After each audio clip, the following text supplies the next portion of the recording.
जय गुरुदेव, जय माँ गायत्री। सभी को मेरा प्रणाम। आज हम जानेंगे पूज्य गुरुदेव ने 1 बजे रात को खीर खाई। आइए जानते हैं पूरे संस्मरण को, क्यों पूज्य गुरुदेव ने 1 बजे रात को खीर खाई। एक बार हम गुरुदेव के साथ बिलासपुर यज्ञ में गए। वहाँ पर उमा शंकर चतुर्वेदी और विश्वकर्मा जी ने यज्ञ का कार्यक्रम रखा था।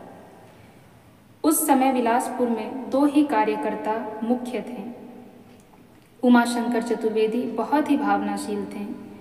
उन्होंने आसपास की शाखाओं में भी गुरुदेव के प्रवचनों का कार्यक्रम बना दिया था। शाम को प्रवचन एवं भोजन नैला शाखा बिलासपुर गांव में रखा था। वहीं पर विश्राम का कार्यक्रम था, परंतु चतुर्वेदी जी ने इतने प्रवचन के कार्यक्रम शाखाओं में रख दिए कि हमको नैला शाम को 6-7 बजे पहुंचना था। परंतु कार्यक्रम इतने व्यस्त थे कि हम रात्रि के 11 बजे नैला पहुँचे। जनता उस समय भी बैठी थी। गुरुदेव का प्रवचन हुआ, रात का 1 बज गया। गुरुदेव के ठहरने सोने की व्यवस्था मोतीलाल कपड़े वाले के घर पर थी। रात में देरी होने से चतुर्वेदी जी ने रास्ते में ही एक शाखा में भोजन करा दिया था। रात को नैला में गुरुदेव को सिर्फ अब सोना ही था और हम मोतीलाल जी की पत्नी से बात करने लगे।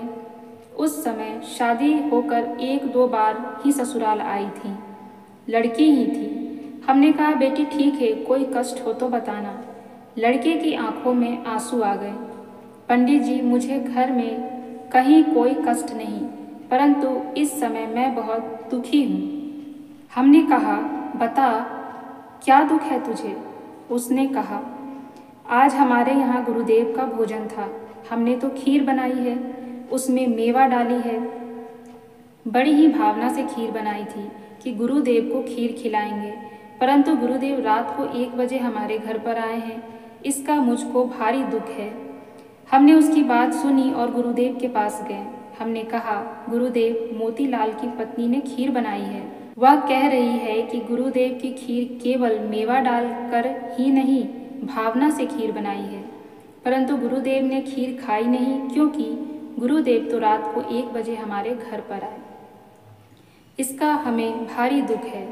गुरुदेव ने मुझसे कहा, जा शीघ्र उस लड़की को बुलाकर मेरे पास ला। मैं बुलाकर उस लड़की को गुरुदेव के पास ले गया।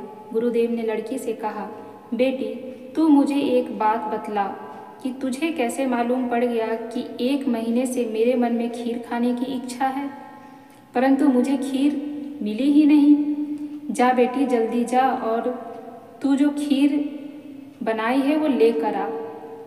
लड़की एकदम प्रसन्न हो गई और दौड़कर चौके से खीर का कटोरा लेकर आई। गुरुदेव ने सिर्फ 1-2 चम्मच ही खीर खाई। वह खीर की प्रशंसा ही अधिक करते रहे। उसका दुख एकदम प्रसन्नता में बदल गया।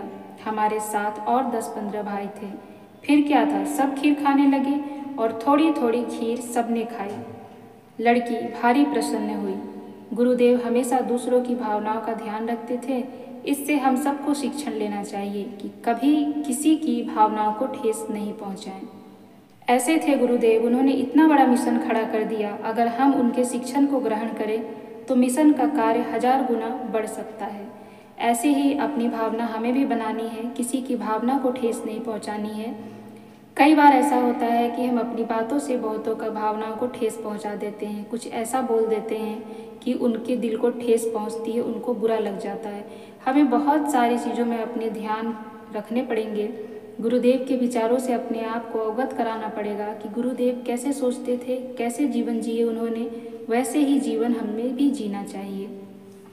अक्सर हम अपने आसपास रहने वाले लोगों को किसी न किसी माध्यम से दुखी कर देते हैं, जबकि हमें भरसक प्रयास करना चाहिए कि हमारी वजह से कोई भी दुखी ना हो, किसी को ठेस ना पहुँचे और सभी हमसे प्रसन्न रहें। जो भी हमें देखे उसे हमें देखकर प्रसन्नता ही हो। जैसे पूज्य गुरुदेव को देखकर किसी को भी प्रसन्नता हो जाती थी। कोई भी एकदम से ऐसा लगता था कि उसने भगवान के दर्शन कर लिए हों। तो ऐसे ही हमें भी बनाना है। हम भगवान तो नहीं, पर कम से कम इंसान बनने की कोशिश कर सकते हैं। अपने से कुछ ऐसा ना बोले, कुछ ऐसा ना करे कि दूसरे को बुरा लगे, दूसरे को ठेस पहुँचे और किसी का दिल दुखे। जय गुरुदेव।